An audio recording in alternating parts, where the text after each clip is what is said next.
it sure is a windy day outside today. But look at this beautiful countryside, you guys. Yes, it is a very windy day.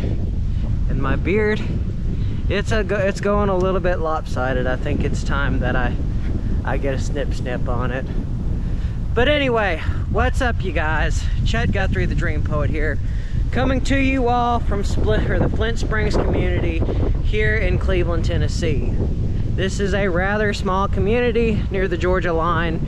It's not all that far from the Red Clay Historic Site, but there is something very special about this area.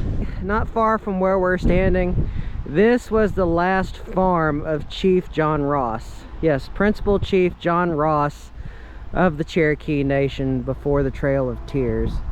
You see, he and his family, they lived in a home here, either right in front of where we're looking at or just down the road from the Red Hill Valley Road. You see, there was once a log cabin that was either in front of us or just down the road a little bit of ways off this road, and many people believe that was the last home of Principal Chief John Ross before the forced removal. Although there is some speculation or some people that contest it just because it was such a small house. But at the moment, it has been taken down for what is said to be renovations. So sadly, I wish it were still up, but luckily there are still a lot of photos out there that you can find online.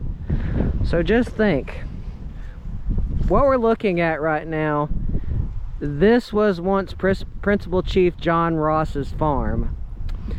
And as well, if you all have seen the last video that I did surrounding Principal Chief John Ross, you all will know that his main home, his big home, was not too far away from Chattanooga. Anyway, that was a very large house. It's a pretty nice park, but I did some more research on Principal Chief John Ross, and well, it took me out to this little community not far from Cleveland. Well, actually, it's in Cleveland, the Flint Springs community. But this explains a bit more history on what I'm talking about. Here in a log cabin was the last home east of the Mississippi of John Ross, Principal Chief of the Cherokee Nation. Here, Chief Ross and his guest, John Howard Payne, author of Home Sweet Home, were arrested and taken to Spring Place, Georgia, where they were imprisoned November 7th, 1835. 4 miles southwest from here is Red Clay, council ground of the Cherokees. John Martin, treasurer of the Cherokee Nation, lived 1 1/2 mile north here. The Red Clay Mission, founded 1835 by Eliezer Butler, was 1/4 a mile north. So out here was essentially a Cherokee community. As it mentioned, Principal Chief John Ross and his friend John Payne, they were arrested. Now, this historical marker doesn't talk about it, but I did this in my research. They were held 12 days without reason in Georgia. And what had happened is you had Georgia militia coming way up north across the state line to arrest these men and take them back into Georgia. Now, obviously, even back then, that was illegal. But another illegal thing was that in the state of Georgia in the 1830s, you were considered a Cherokee if you were 1/4 Cherokee or a quarter Cherokee. Well, Chief John Ross, he was 1/8 Cherokee. So even arresting him was illegal on those grounds. However, Chief John Ross, Principal Chief John Ross, he aligned himself with the Cherokee Nation, and that's why he went out with them when the Trail of Tears happened. And out here in Flint Springs, they do have a few homes that date back to that time period, but I'm just not sure if they date back to the time of the Cherokee, where Cherokee people were living in these homes. But I figured while we are out here, we're going to take a look at some of the really cool springs that are out here, and the really cool scenery, really pretty scenery. And also, we are going to check out the one home that is still exists. and that is the John Martin home. And you see, John Martin, he was the Cherokee judge. He presided as a judge in Amoy, which became Cleveland, Tennessee.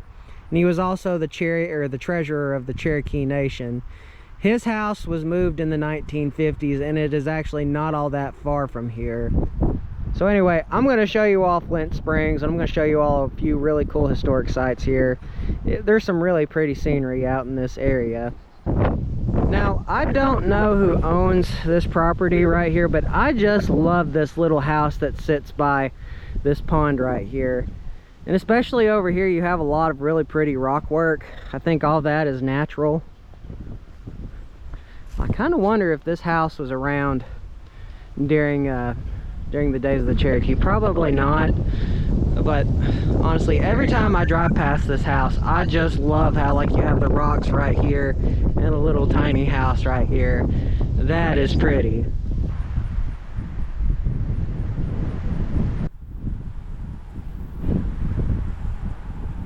And now there is another house that I really like that's out here on Flint Springs Road.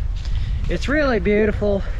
And I believe this spring that the house sits by, I believe this is Flint Springs.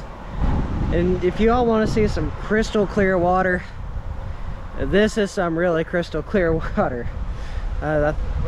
Yes, did I make sense in that? This is some crystal clear water. This is the spring. Looks a lot like a pond, but it is a spring. Now, honestly, I'll just walk over just real quick just to show you all that I gotta walk back. But as you can see, I mean, this water is crystal clear, and it's kind of cool how it goes across the road and turns into a, well, swamp looking area almost. Just a beautiful countryside. It's really pretty. I think there's a fish that's moving right there. And this is really pretty too. I don't know what it is about crystal clear water, but I just find it so calming. But again, as I was saying about this house, this is one of my favorite houses that's out here. Now, it looks like it dates back to the time. It has that old feel, but it just makes you wonder, like, what do these walls talk about? That's one of the things that I'd like to know. But anyway, now that I've showed you all the springs, by the way, again, I mean, this is just utterly beautiful. Let's head to the John Martin house. Now, as I was saying, that was moved in the 1950s, and that house still exists.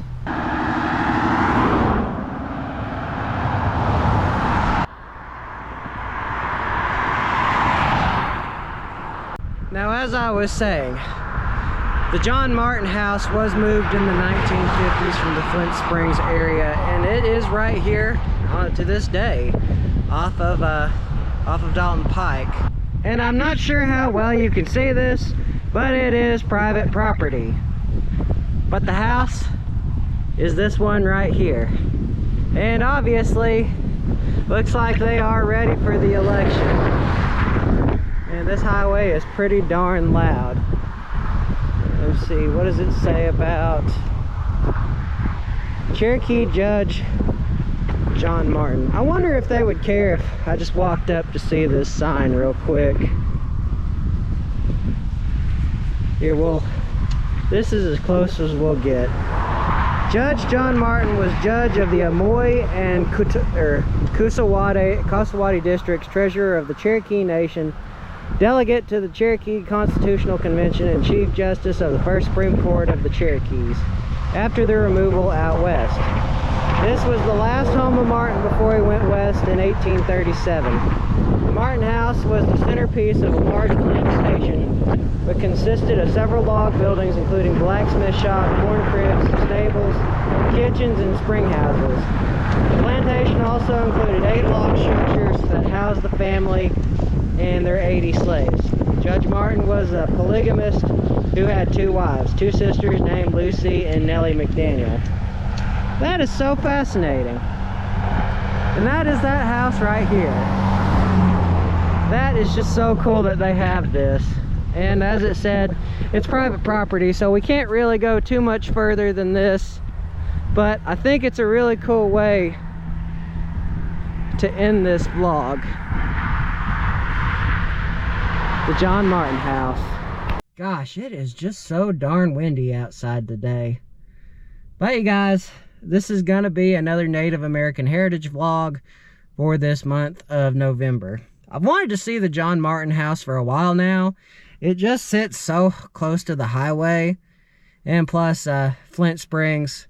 I knew a little bit of it, but I didn't know the story in its entirety. That was the last area, last home that Principal Chief John Ross stayed at before the forced removal. There's a lot of history. If you dig, you will find a lot of interesting things. But anyway, guys, this is going to be another Native American Heritage vlog for another day. Remember, don't forget to subscribe and hit the bell icon. Always means a lot. Goes to show that y'all care. Now y'all want to see more awesome videos. So without further ado, you guys, this vlog is over. See y'all in the next one. Peace, you guys.